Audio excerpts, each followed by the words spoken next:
Hello friends, welcome to An Academy. This is me, Dr. Siddharth Arora, and friends, we are continuing with our complete coverage IR series. तो मुझे ऐसे पूरी उम्मीद है कि तुम इसका पूरा एडवांटेज उठा रहे हो और ये मेरा सिंगल पॉइंट एजेंडा है कि तुम्हें इंटरनेशनल रिलेशंस में जितनी मदद की जा सकती है उतनी मैं तुम्हारी मदद कर दूं एंड दैट इज व्हाई मैं इन सारे टॉपिक्स को सुपरफिशियली नहीं ले रहा हूं.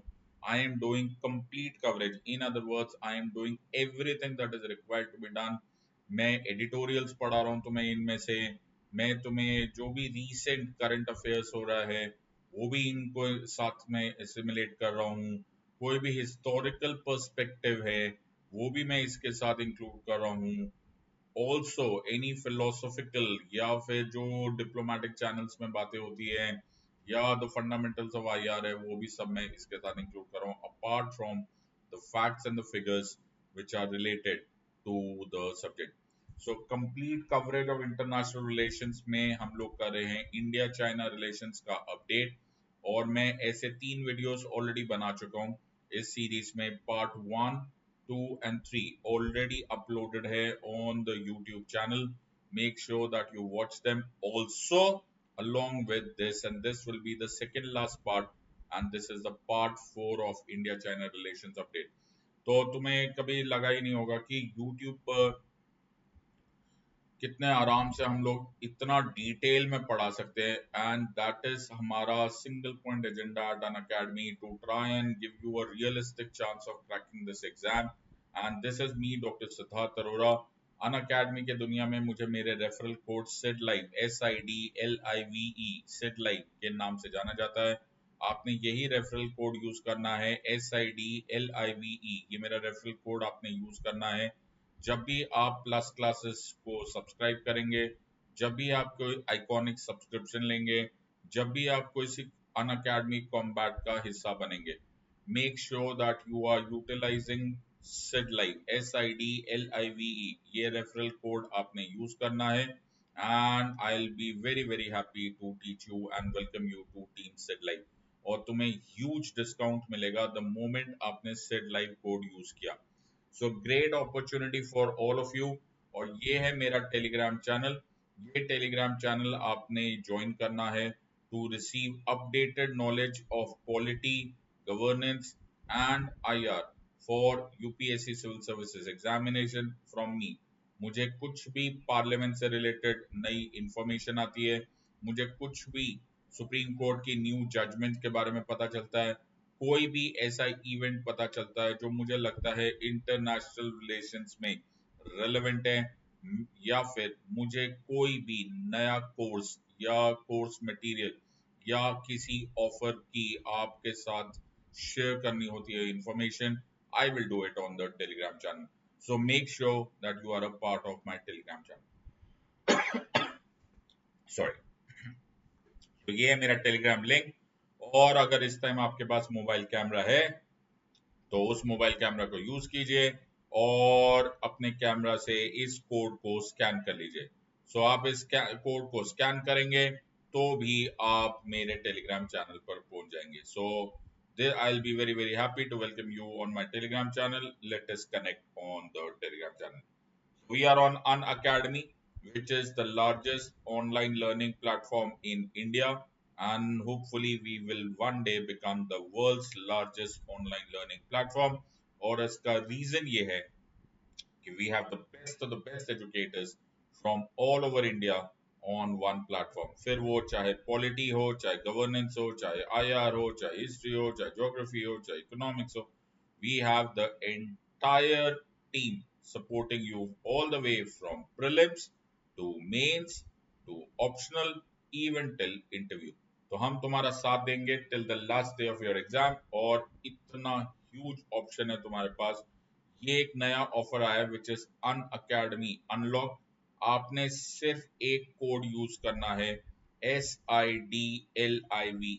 जब आप अन अकेडमी के वेबसाइट पर या ऐप पर जाओगे वहां पर एक जगह पर होगा यूज रेफरल कोड, वहां पर यूज कीजिए सिड लाइव और मुझे बहुत खुशी होगी to welcome you to my team of team Sid live.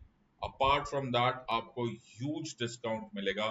36 month लो, चाहे 24 मंथ लो, चाहे 18 मंथ लो, चाहे 12 month low, look at the total savings that is available. ऐसे मौके जाने नहीं देने होते, और ये सिर्फ प्लस कॉम्बो में नहीं होता, ये आइकॉनिक कॉम्बो में भी होता है। Look at the total savings. मैं हमेशा सबको बोलता हूँ financial reality is a huge reality, जिसके मद्देनजर ही आपने पढ़ाई करनी चाहिए। Hence you should not miss these opportunities, take this opportunity now, और ये valid only till 29 of July है।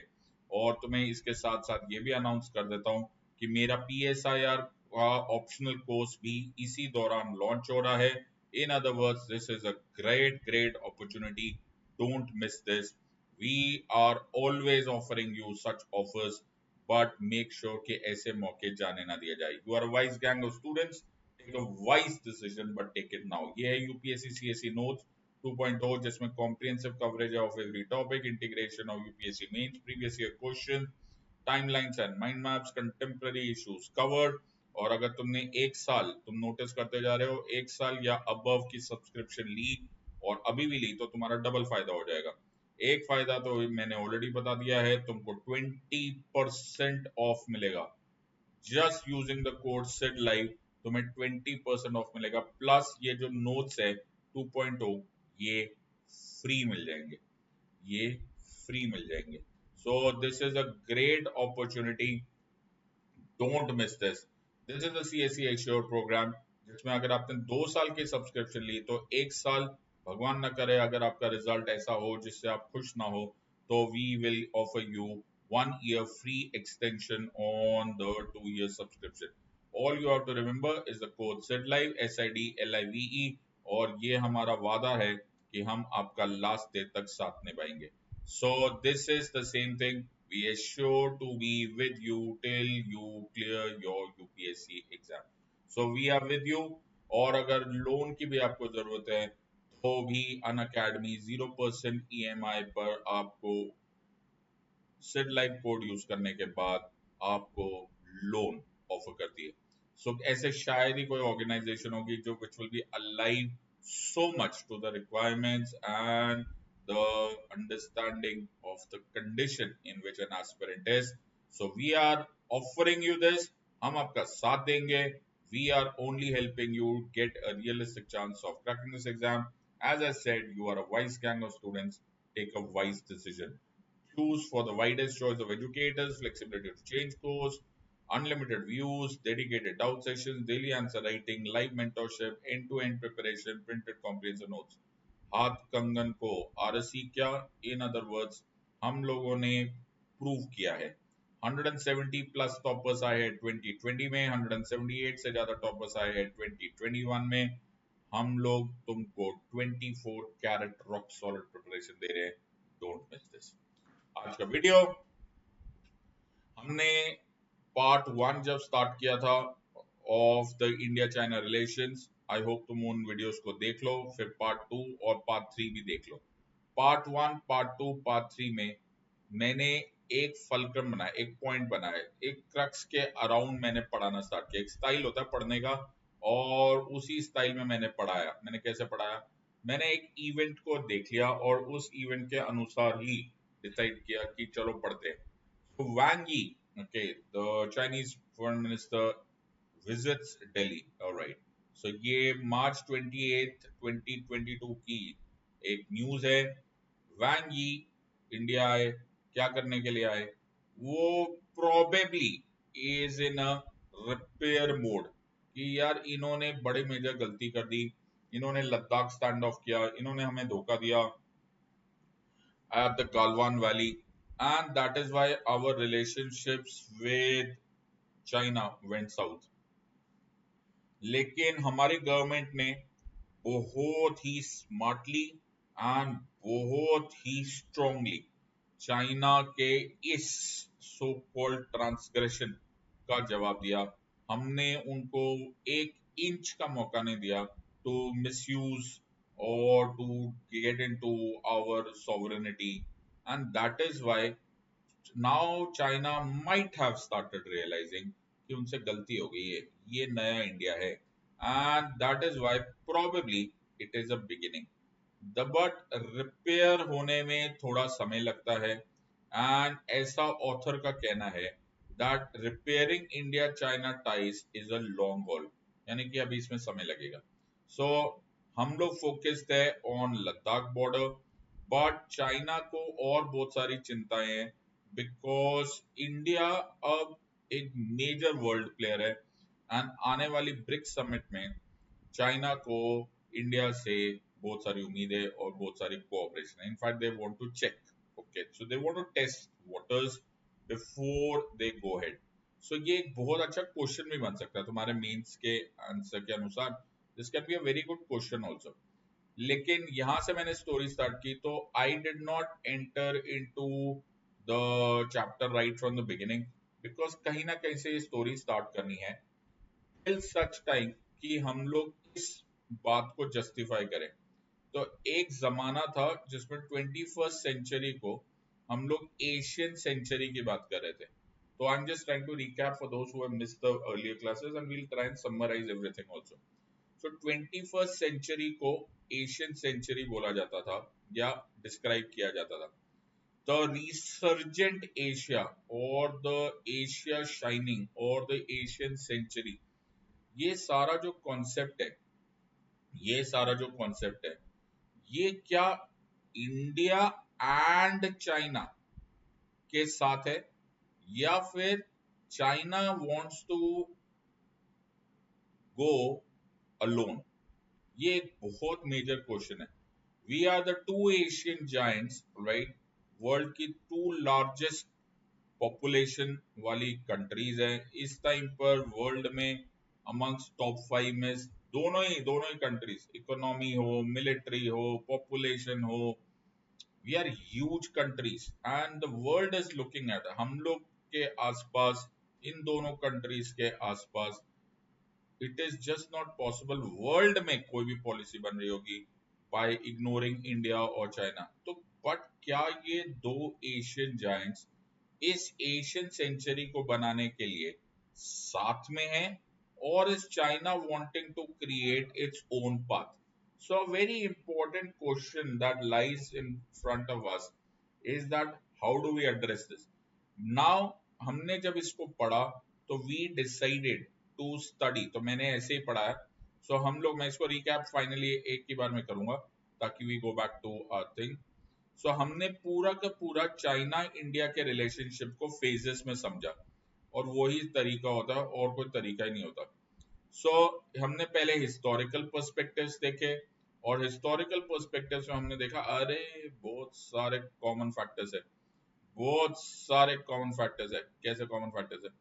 ये हम लोग ना एंशियंट टाइम्स में हमारे यहाँ पे बहुत सारे ऐसे इंटरैक्शंस होते थे, be it in terms of religion. Buddhism travel किया फ्रॉम इंडिया टू चाइना, बहुत सारे स्कॉलर्स चाइना से इंडिया आते थे, फाइन विंसांग एटसेट्रा, यानी कि there was education and scholar and culture exchange. Yes, दोनों ही कंट्रीज के अपने अपने एम्पायर्स थे, सो वो हमारे डीएनए में है। ऐसा नहीं है कि हम लोग राज करना नहीं जानते। दोनों ही कंट्रीज कलोनियल विक्टिम्स रहे। यस, तो कलोनियलिज्म के हम लोग विक्टिम्स रहे हैं।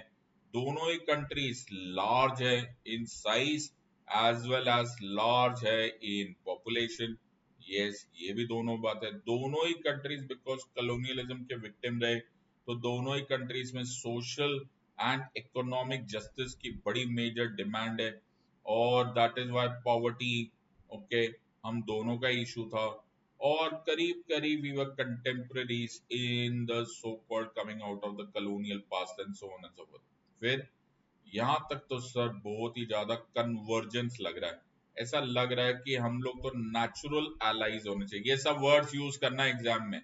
ऑलराइट, सो हम लोग नेचुरल एलाइज होने चाहिए, ऐसा हमको कन्वर्जेंस लग रहा है। फेयर इनफ, लेकिन ऐसा हुआ नहीं। सो अब हम नेक्स्ट फेज करते हैं। नेक्स्ट फेज हुआ सून आफ्टर इंडिपेंडेंस। 1950s और 1950s के मिड में actually the Nehruvian phase of foreign policy थी। वो काफी आइडियलिज्म थी।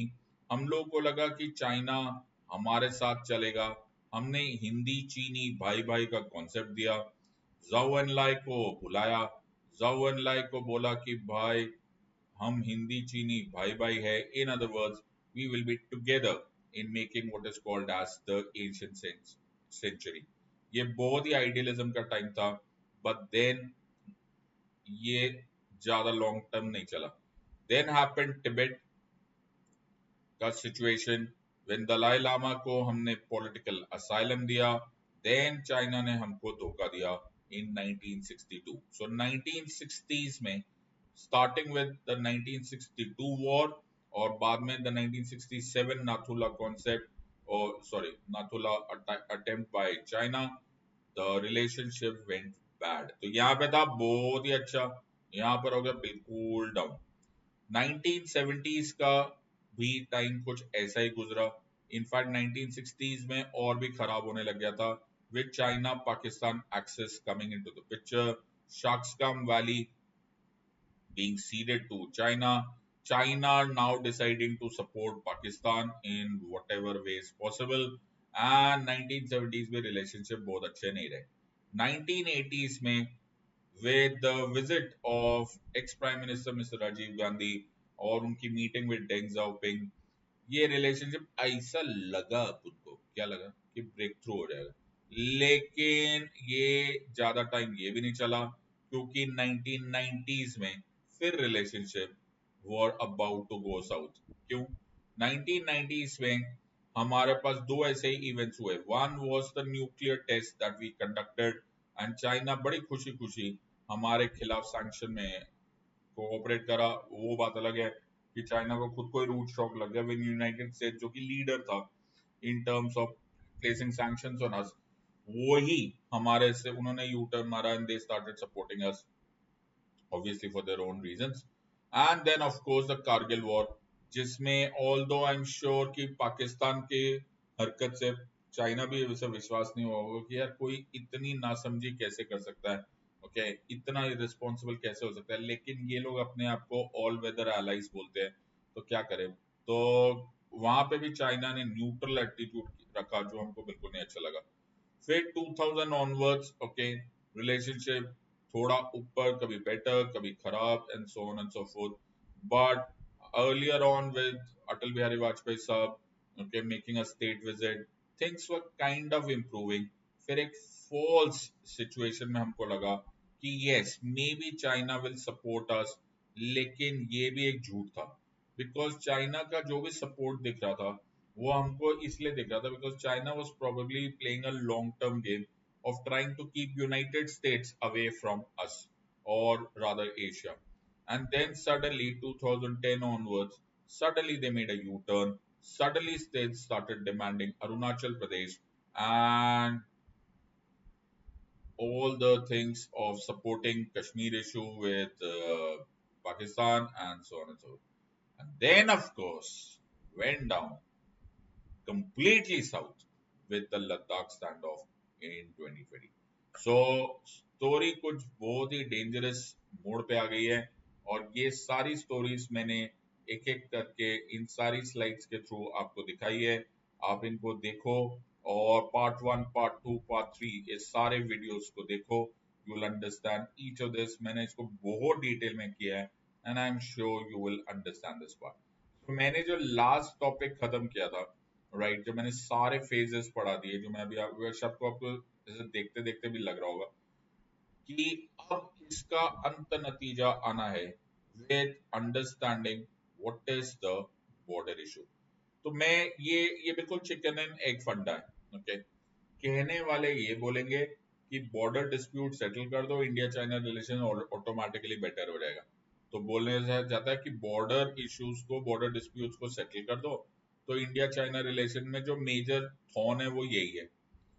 On the contrary as oppose to this, मैं इसको उल्टा भी बोल सकता हूँ कि इंडिया चाइना रिलेशंस बेटर कर दो तभी जाके बॉर्डर इशू सेटल होंगे। तो पहले क्या होगा पता नहीं। तो वो बहुत पुराना मुहावरा है ना, पुरानी कहानी है कि मुर्गी पहले आई कि अंडा पहले आया, और इज इट द चिकन और the egg, and that is why whether it will be the thawing of India relations or the improvement of India China relations only then is it possible that we settle the border disputes, or once we settle the border disputes, then India China relations will automatically become better. To understand this, हमको बहुत सारी story समझनी पड़ेगी, और border dispute पढ़ने के लिए आज की क्लास बहुत ही इंपॉर्टेंट है. This will be the second last class. We'll try and address the entire border dispute between India and China, and once you understand this, I'm sure picture will be very clear. Diagram को बहुत ध्यान से देखिए. Once you understand this diagram, then most of the things will come to your mind. So इस diagram, इस picture को समझने की कोशिश कीजिए, and then you will understand the entire. तो इंडिया चाइना रिलेशन में अगर हम बॉर्डर डिस्प्यूट्स को ब्रॉडली देखने की कोशिश करेंगे, तो we should be addressing three main areas. One is the western sector, second is the middle sector, and third is the eastern sector. So हमारे पास तीन मेन सेक्टर्स की बात करेंगे, western sector, middle sector and the eastern sector. तो पहले हम western sector की बात करते हैं. वेस्टर्न सेक्टर से मेरा मतलब इस केस में जम्मू एंड कश्मीर लद्दाख का रीजन है. Okay, so this is the Jammu and Kashmir and Ladakh region जहां की हम बात करें, और इस साइड पर जम्मू एंड कश्मीर है, इस साइड पर जिनजियांग या फिर सिनकियांग रीजन ऑफ चाइना है. ओके, सो ये वेस्टर्न सेक्टर की कहानी है. जो मिडिल सेक्टर की कहानी है, और द मिडिल सेक्टर का रीजन है, वो आमतौर पे हिमाचल प्रदेश एंड उत्तरांचल के आसपास या उत्तराखंड के आसपास की पार्ट है. इस वाले रीजन को भी हम पढ़ेंगे, लेकिन अभी तक थैंकफुली ये लीस्ट कंट्रोवर्शियल है as compared to the other areas. फिर हम देखेंगे the eastern sector. Eastern sector की जब हम बात करते हैं, तो हम लोग वो वाली लाइन की बात करते हैं जिसके हमने पार्ट 1, 2, 3 में डिस्कशन कर लिया है, द मैकमोहन लाइन. और ये वो अरुणाचल प्रदेश का रीजन जिसको कि चाइना ने अननेसेसरली लेकिन अपने वेस्टर्न इंटरेस्ट के लिए कंट्रोवर्शियल बना के रखा हुआ है. अपार्ट फ्रॉम दैट हम दो तीन और पॉइंट्स को भी देख सकते हैं, जैसे the Doklam tri junction area. Okay, so this is Doklam tri junction area and the Nathula and the Nakula sector, जहां पर भी also China tends to create some or other problem. So बहुत सारे disputes हो गए. देखा जाए तो पूरा का पूरा एरिया को ही इन लोगों ने कुछ ना कुछ इवेंटफुल बना के रखा हुआ है, because of some or the other thought processes जो इनके आमतौर पे इलॉजिकल है. ओके, और जहां पर वो सो कॉल्ड लॉजिक ढूंढने की कोशिश करते हैं, वो भी फ्लॉड लॉजिक है. सो हम सारे के सारे पॉइंट्स को देखने की कोशिश करेंगे. Will try and address all of them one by one. So ये है western sector, middle sector, Doklam and Arunachal Pradesh. So we will look at all of these together. So let us understand all of these sticking points and एक एक करके इनको समझने की कोशिश करते हैं. तो मैं फिर से तुम्हें ये डायग्राम दिखा रहा हूं. अब फिर से क्यों दिखाना, बिकॉज अब बिल्कुल ध्यान से देखना स्टार्ट करेंगे. सो मैं जब वेस्टर्न सेक्टर की बात कर रहा हूं, तो मैं इस पॉइंट की बात कर रहा हूं. नाउ ये जो रीजन है, ये अक्साई चिन रीजन की बात हो रही है. Okay, end of course the disputed areas जो कि बहुत जगह पर है. नाउ यहाँ पर तुम्हें एक और चीज दिखाई देगी, और वो एक और चीज दिखाई देगी, लाइन ऑफ एक्चुअल कंट्रोल. तो मुझे ऐसा उम्मीद है कि तुम प्रीवियस क्लास से समझ गए होंगे कि ये लाइन ऑफ एक्चुअल कंट्रोल है, LAC है, ये LOC नहीं है. In other words, this is not line of control, this is line of actual control. So let me explain this entire story to you, starting from western sector. Story बड़ी पुरानी है, और ये हमने पहले भी किया हुआ है, लेकिन ये स्टोरी दोबारा पढ़नी बड़ी जरूरी है. सो ये क्या स्टोरी, स्टोरी बड़ी पुरानी जाती है ड्यूरिंग द ब्रिटिश राज. सो ये जो ब्रिटिशर्स थे, ये हमारा भला करने तो बैठे हुए नहीं थे, बिल्कुल सही बात है. सो ये जो ब्रिटिशर्स थे, इनको कुछ ना कुछ अपना ही वेस्टर्न इंटरेस्ट देखना होता, और इनके वेस्टर्न इंटरेस्ट अपने आप से बदल जाते थे. इन अदर वर्ड्स, इनके अलायंसेस अपने आप बदल जाते थे. इन लोगों ने हम लोग को एज एन अपनी अपनी कॉलोनीज को प्रैक्टिकली चेस पॉन पीसेस की तरह यूज किया. एंड जैसा इनको दिल करते थे, जो मर्जी ये लोग ट्रीटी खराब करते थे, ये लोग कर देते थे, without thinking of the repercussions, जो आगे आने वाला समय हमें दिखाएगा और जिसका आज तक हम लोग भुगतान करें, नो प्रॉब्लम। आगे देखते हैं। सो ब्रिटिशर्स ने क्या किया? सो ब्रिटिशर्स, मैं एक अच्छा सा डायग्राम बनाऊंगा। ओके, सो ब्रिटिशर्स डिलिनिएट करना चाहते थे, डिमार्केट करना चाहते थे the boundary between Kashmir on one side. When I say Kashmir, I mean Ladakh also. So Jammu and Kashmir and Ladakh region on one side, और दूसरी साइड वो डिलिनिएट करना चाहते थे the boundary between this and the Sinkiang reason.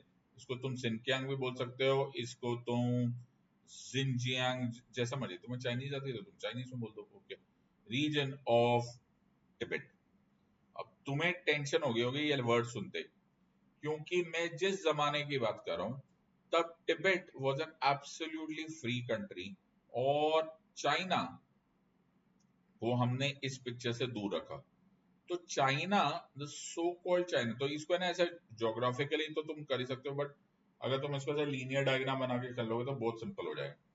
So Jammu and Kashmir on one side, that is Ladakh on one side, एक side पे Sinkiang और Xinjiang region of Tibet, और चाइना को हमने साइड में रखा हुआ था। नाउ चाइना से को क्यों साइड में रखा? मैंने ब्रिटिशर्स मतलब साइड में क्यों रखा? तो ये लोग, मैंने अभी अभी क्या बोला कि ब्रिटिशर्स अपने हिसाब से रूल्स बनाते थे। ये लोग कॉलोनियल इंपीरियल पावर से, ये लोग अपने हिसाब से, इनको कोई ये नहीं था कि या भैया मैं सही कर रहा हूँ गलत कर रहा हूँ ना, दे विल डू व्हाटएवर। तो चाइना में तब एक रिवोल्ट चल रहा था which was called as a Dungan revolt. Okay, और उस रिवोल्ट में, ओके, उस रिवोल्ट में चाइना बिजी था। तो चाइना को इन लोगों ने इग्नोर ही कर दिया, बोला छोड़ यार इनको नहीं पूछते, ऑलराइट, और सीधा तिब्बत के साथ सेटलमेंट करते। तो इन्होंने बाउंड्री को बनाने की कोशिश की, और उस बाउंड्री को, राइट, नाम दिया गया जॉनसन आर्डाग लाइन। इस को बोला गया जॉनसन आर्डाग लाइन। तो ये लाइन हो गई Johnson Ardagh line.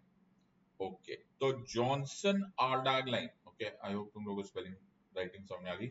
Johnson Ardagh line हो गया on one side between Kashmir Ladakh region and the other side was the Sinkiang और द जिंजियांग रीजन।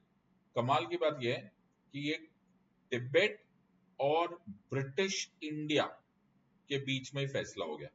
तुम्हें कुछ कुछ सिमिलैरिटी दिख रही होगी, सिमिलैरिटी कुछ ऐसी ही दिख रही होगी। अगर तुम्हें कल का वीडियो याद है, कल का वीडियो याद है, तो मैंने तुम लोगों को ये बात बोली थी कि ऐसी ही एक सेटलमेंट नॉर्थ ईस्ट में भी हुई थी, जो हमारे अब नॉर्थ ईस्ट ऑब्वियसली, ओके, जब मैकमोहन लाइन बनाई गई थी। मैकमोहन लाइन में फिर से 3 पार्टनर्स होने चाहिए थे। हाँ, एक साइड पे होना चाहिए था ब्रिटिश इंडिया, एक साइड पे होना चाहिए था तिब्बत, और एक साइड पे होना चाहिए था चाइना। चाइना हमको हमेशा धोखा देता है। तो चाइना ने जानबूझ के ये वाला जो सेटलमेंट हो रहा था, शिमला एकॉर्ड ऑफ 1914, उन्होंने उसको इनिशियल किया, लेकिन फिर वहां से वॉकआउट कर दिया। कैसे कैसे करते, और फाइनली मजबूरीवश ब्रिटिशर्स ने, ओके, इसको ट्राइपार्टाइट की जगह बाइपार्टाइट और बायलैटरल करके सेटल कर दिया, और मैकमोहन लाइन डिसाइड होगी। और वही मैकमोहन लाइन आज हमारा नॉर्थ ईस्ट या फिर ईस्टर्न सेक्टर वाले इशू हुआ पड़ा हुआ है।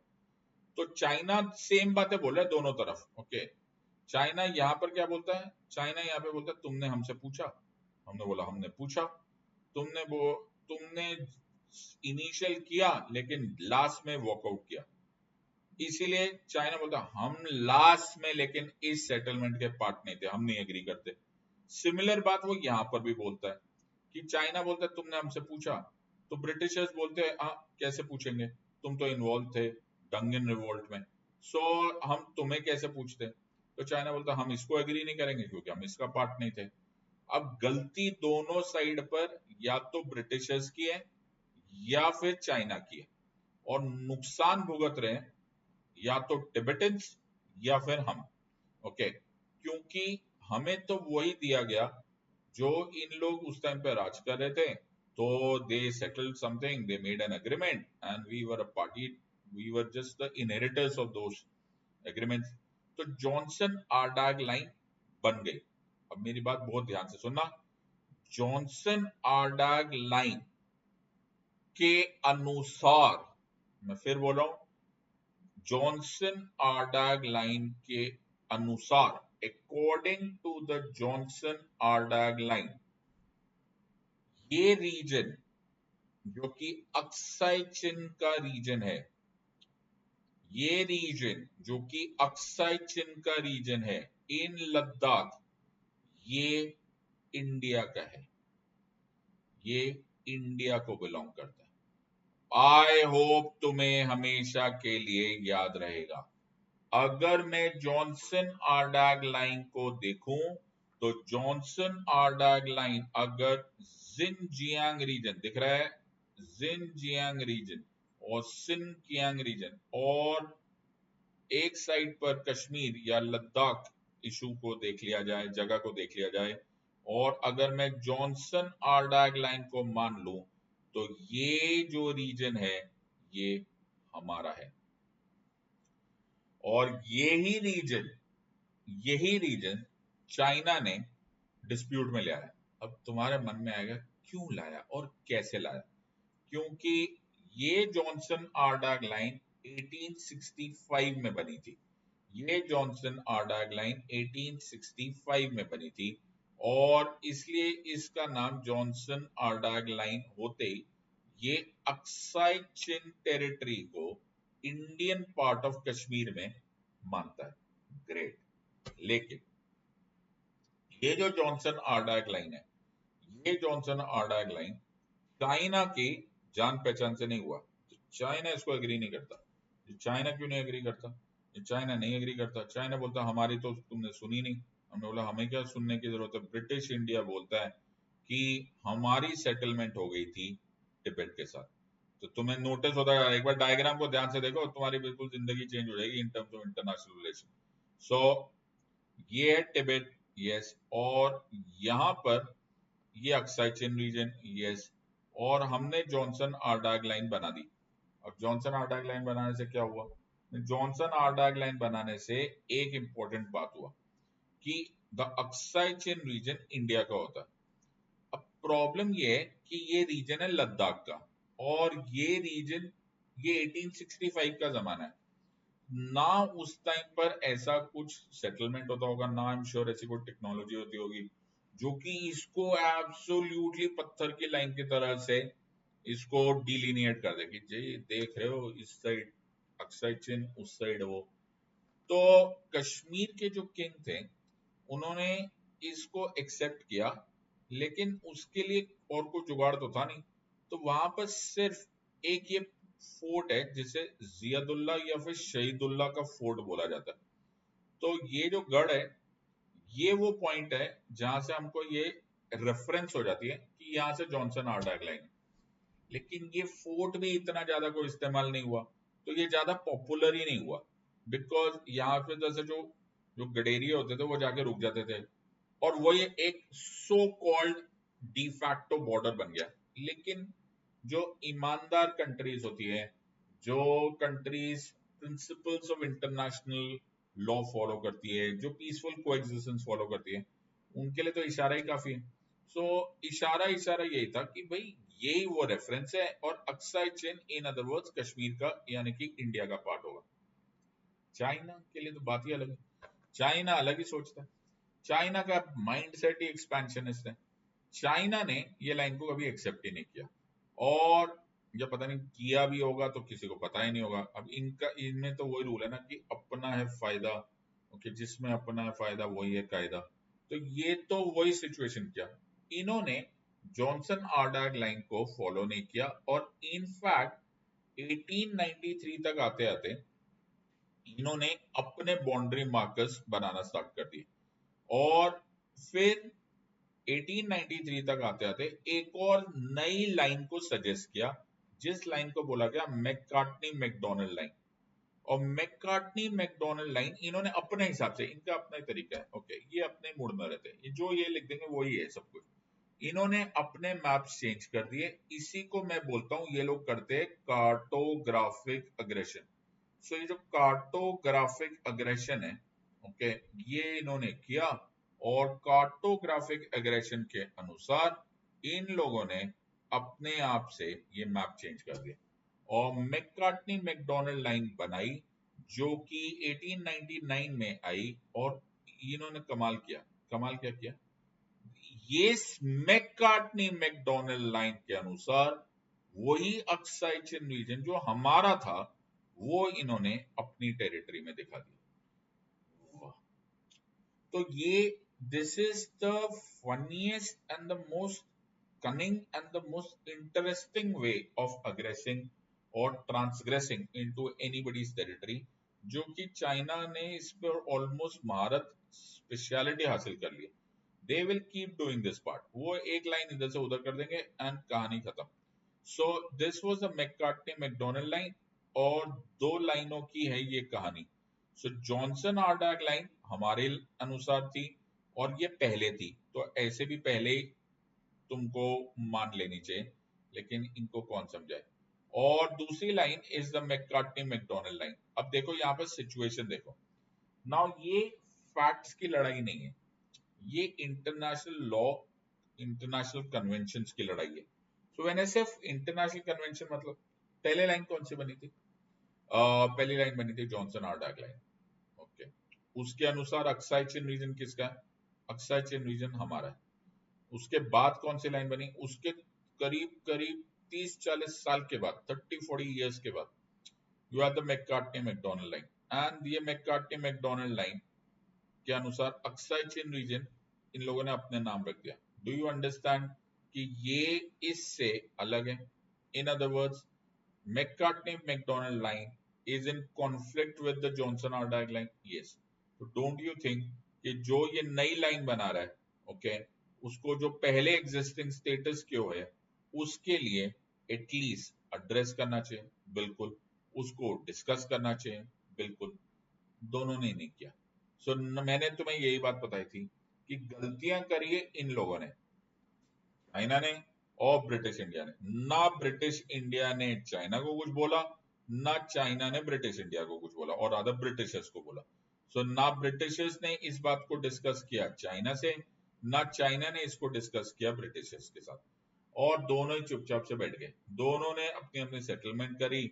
ये अपने पेपर वर्क में यही दिखाते रहे कि जॉनसन आर्डैक लाइन है, ये अपने जगह पर इसी को मानते रहे कि मैकार्टनी मैकडॉनल्ड लाइन है। और फिर 1947 आ गया और 1947 आते ही, ऑलराइट, ब्रिटिशर्स तो चले गए और इंडियन गवर्नमेंट को छोड़ गए with this belief system and this line, जो कि सच भी था क्योंकि 1865 में ये पहले बनी हुई लाइन थी, जॉनसन आर्डैक लाइन।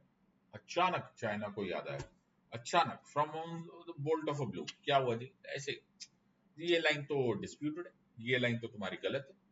तो we asked the very simple question to them कि व्हेन ये लाइन तुम्हें ऑफिशियली मालूम थी, जब तुम्हें ऐसा लगता था कि ये डिस्प्यूट है, why did you not discuss that? China had no answer to such a question. Why? Because ये एक रिस्पॉन्सिबल बिहेवियर के मूड में नहीं है, ये एक्सपेंशनिस्ट के मूड में। And that is why they started objecting कि जॉनसन आर्डैक लाइन तुम्हारी गलत है, मैकार्टनी मैकडॉनल्ड लाइन गलत, हमारी करेक्ट है, एंड इस बेसिस पे हम डिस्प्यूट करेंगे Aksai chin. And that is why they started disputing this region of Ladakh called as Aksai Chin region. So दो ऑब्जेक्शंस हो गए कि एक कि इसको तुमने पहले क्यों नहीं पूछा था, एंड अगर तुमने पहले पूछा होता तो we would have settled it earlier on also, but they did not want to do it. They just want to do what is called as cartographic aggression. Cartography is the art or the science of making maps, और ये maps के basis पे लड़ते हैं। The western sector is primarily because of this. अब हुआ interesting component, तो अब इस इंटरेस्टिंग कंपोनेंट को फिर से समझने की कोशिश करेंगे and try and understand this part. तो let us understand each of these things with regards to western sector once more. अब हम इसको पढ़ेंगे। तो अब प्रॉब्लम किसकी हो गई? सर दो लाइंस की हो गई, वेस्टर्न सेक्टर एंड उस वेस्टर्न सेक्टर में Johnson Ardagh line versus the Macartney MacDonald line. तो इसको यहां पर रख लो, जॉनसन आर्डर्ग लाइन, और इसको यहां पर रख लो Macartney MacDonald line. So we are the Macartney MacDonald line and the Johnson Ardagh line. Very good. So ये लाइन को साथ साथ अब प्रॉब्लम उल्टा समझने की कोशिश करो। तुम्हें याद आया होगा मैंने तुम्हें माओ का एक फॉर्मूला बताया था, माओ से तुंग का एक फॉर्मूला था which was called as the right palm. और राइट पाम के हिसाब से मेरा डायग्राम बहुत ही लग नहीं रहा होगा तुमको, पाम के, अरे पाम ही लग रहा है यार, अच्छा ये बन गया कोइंसिडेंस। इतना गंदा पाम बना, ओए होए, इतना गंदा पाम ऐसा कोई बनता है, बट व्हाटएवर। ये है टिबेट। ऑलराइट, तो चाइना का ख्याल था कि अभी तो टिबेट को पूरा का पूरा ऑक्युपाई करना बाकी है। तुम्हें कल का, तुम्हें कनेक्शन है होना पड़ेगा, तुम्हें एक वीडियो दूसरे के साथ देखना पड़ेगा। तो तुम्हें याद हुआ आएगा कि शिमला एकॉर्ड ऑफ 1914 में ये फैसला हो गया था कि one part of the Tibet will not be under China at all. लेकिन चाइना कौन सा मानने वाला था? चाइना ने अचानक धोखा दिया। तो चाइना का प्लान था कि पहले वो टिबेट को ऑक्युपाई करेगा, फिर उसके बाद हम लद्दाख के ऊपर अटैक करेंगे, फिर उसके बाद हमारा ख्याल जाएगा नेपाल पे, हमारा ख्याल जाएगा डोकलाम पे, भूटान पे, सिक्किम पे और अरुणाचल प्रदेश में। सो ये हमारे सारे के सेम हो रहा था, ऐसे गलत है। ओके, सो ये सिचुएशन इनका the five fingers and the palm जो माओ का एक्सपेंशनिस्ट प्लान था। So let us understand the expansionist plan of Mao. तो धोखा हुआ, बड़ा मेजर धोखा हुआ। अचानक ही ये मैंने विकिपीडिया से लिया है, 6 to 24 अक्टूबर ऑफ 1950 में, 6 to 24 अक्टूबर ऑफ 1950 में अचानक ही जो चाइनीज आर्मी है उन्होंने चामडो रिवर क्रॉस की और तिब्बत पे अटैक कर दिया। लो, तुम्हें याद हो रहा होगा जब मैंने कल मैप दिखाया था तो मैंने चामडो रिवर को एग्जैक्टली ऐसे ब्लू में मार्क किया था। ये जैसे ही इन्होंने चामडो रिवर क्रॉस की, इन other words they have now invaded Tibet. In other words इनका वो जो माओ का राइट पाम वाला मेथड है ये चालू हो गया और ये लोग एक्सपैंड करने लग गए टिबेट की तरफ और इन्होंने टिबेट को ऑक्युपाई कर लिया। मैंने तुम्हें कल भी बात बताई थी कि टिबेट ऑक्युपाई होने के बाद इंडिया ने फॉर सम रीजन टिबेट को मिलिटरीली कोई सपोर्ट नहीं किया। अब इसके बहुत सारे रीजन हो सकते हैं। हो सकता है उस टाइम की गवर्नमेंट को ये लगा हो कि शायद we were not in that position to help, या फिर पॉलिटिकल विल है। अब अंदर की बात किसको पता है, लेकिन फाइनल ये हुआ कि अल्टीमेटली इंडिया डिड नॉट, और India was not able to help Tibet. China ने टिबेट को ऑक्युपाई कर दिया और फिर हमको ऐसा लगा कि बात को यहीं पर ही दबा देना चाहिए और हमने उनको ऑफर कर दिया पंछी। हमने बोला कैसी बातें करो, लो आज के बाद हम 5 प्रिंसिपल्स ऑफ को एग्जिस्टेंस की बात करेंगे। चाइना सिर्फ हाँ बोलता रहा और इसी के साथ साथ हमसे उन्होंने ये बुलवा दिया कि हम एक्नॉलेज कर रहे हैं, we recognise that Tibet is a part of China. लो, तो हम आए थे बड़ी शराफत से और हमने इन गुड फेथ इनकी बात मान ली और यही हो गई गलती, क्योंकि चाइना को ऐसा लगा कि इंडिया बहुत ही कमजोर है and India does not stand by it's friends.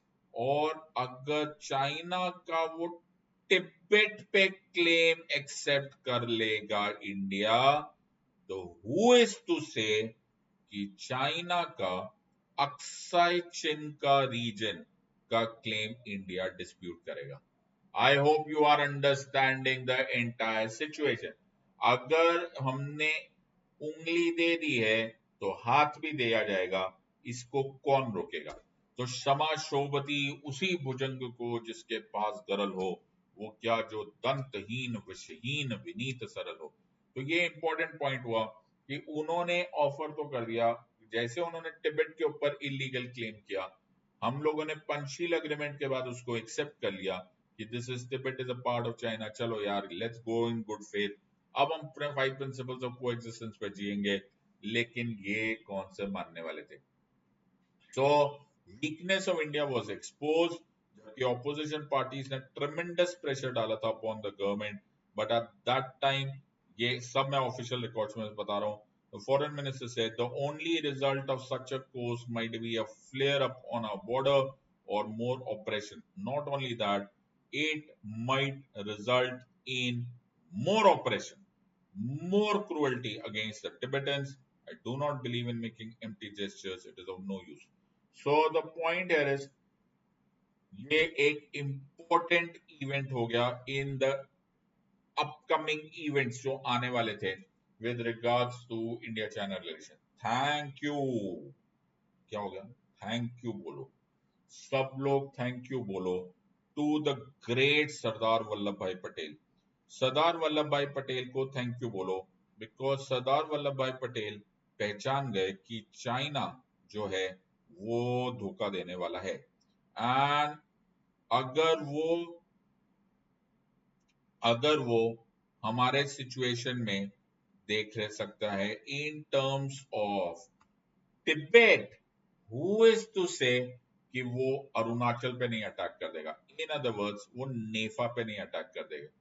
तो the entire situation was now कि आपको एडवांस में स्टेप लेना पड़ेगा। सो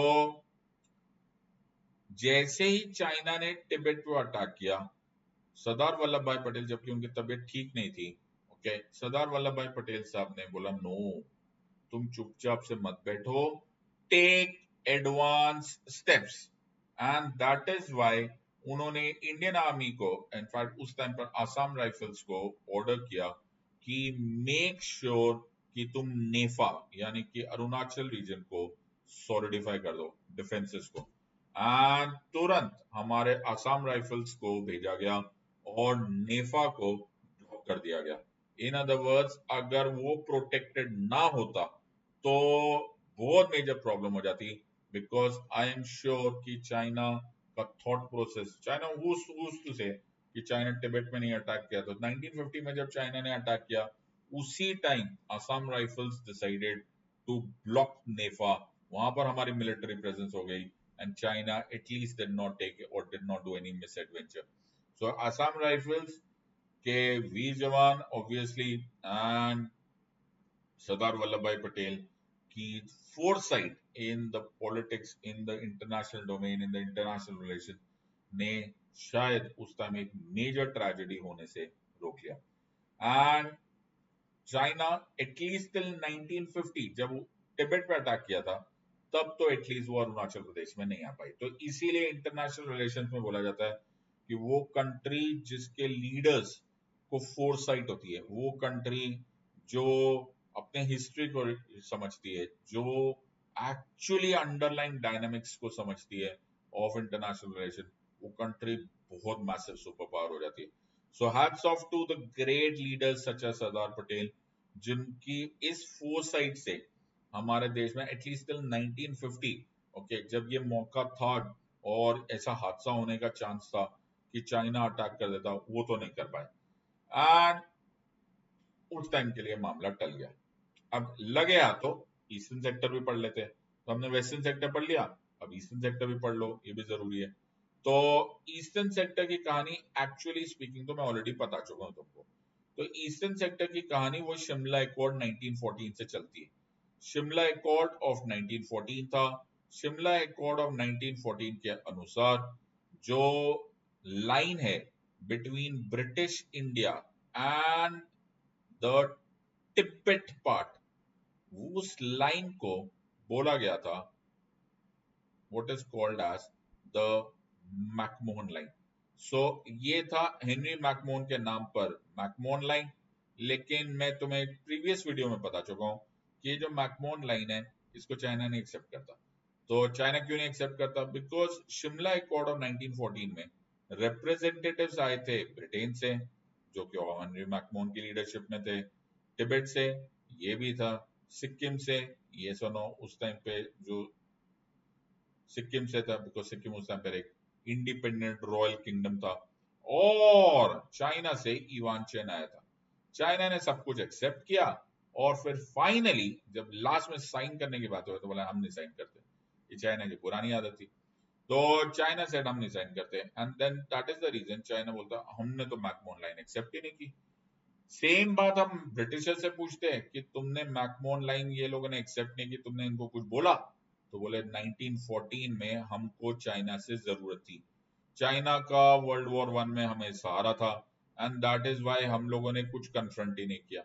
ये फिर वही पुरानी प्रॉब्लम है, गलती की ब्रिटिशर्स ने, गलती की चाइना ने और नुकसान भुगता है तिब्बत ने, नुकसान भुगता है इंडिया ने। सो ये ब्रिटिशर्स अपने फायदे के लिए चले गए और चाइना आज भी अपना फायदा देख रहा है। और दो रिस्पॉन्सिबल नेबर्स, दैट इज दो रिस्पॉन्सिबल कंट्रीज एंड दो peace loving Nations like Tibet and India, वो सफर कर रहे हैं at the hands of these two countries जिन्होंने अपने अपने वेस्टर्न इंटरेस्ट के लिए सब कुछ किया। तो ईस्टर्न सेक्टर में अगर हम मैकमोहन लाइन को मानते हैं, जो कि मानना चाहिए, तो अरुणाचल प्रदेश कंप्लीटली हमारा ही है, जिसमें कोई डाउट ही नहीं है। इट इज एन एब्सोल्युटली, इसमें कोई डिस्प्यूट ही नहीं होना चाहिए। लेकिन चाइना को क्रिएट करना होता है डिस्प्यूट। सो वो डिस्प्यूट करते हैं अगेन बाय शोइंग मैप्स। वो पुराने पुराने मैप्स उठा के ले आते हैं जिसका ना आगे का पता ना पीछे का पता कि भैया ये कहाँ से आ गया। इस मेथड को बोलते हैं कार्टोग्राफिक एग्रेशन और ये चाइना की पुरानी आदत होती जा रही है। और चाइना उसको बोलता है कि ये जो तवांग वाली रीजन है, ओके, ये तो साउथ तिब्बत है। मैंने कहा भाई ये अरुणाचल प्रदेश है। बोले ना ये साउथ तिब्बत है। मैंने कहा ये चाइना से कोई नहीं बात कर सकता। So they have created a dispute in the Tawang valley region. और ये तवांग वैली रीजन सिर्फ एक रीजन ना होते हुए इसका एक बहुत मेजर स्पिरिचुअल महत्व भी है for Tibetans, right? And that is the reason कि चाइना खासकर इस जगह पे और कंसंट्रेट करता है just to get back at the peace loving Tibetans. तो उन्होंने जो क्रिएट कर दिया है प्रॉब्लम, वो कर दिया है at the Tawang valley region. So as I told you, Buddhist के अनुसार this is a very sacred place and this is the entire situation जो कि China wants to manipulate. China का ये भी बाद में होगा, मैं तुम्हें बाद में बताऊंगा कि China plays games with regards to your emotional factors related to a region also. So this is the entire situation, and China has therefore created a problem in not only the western sector but also the eastern sector. So यही वो disputes हैं जिसकी वजह से खासकर problem हो रही है, right? And we are trying to create. The point here is they don't accept the McMahon line.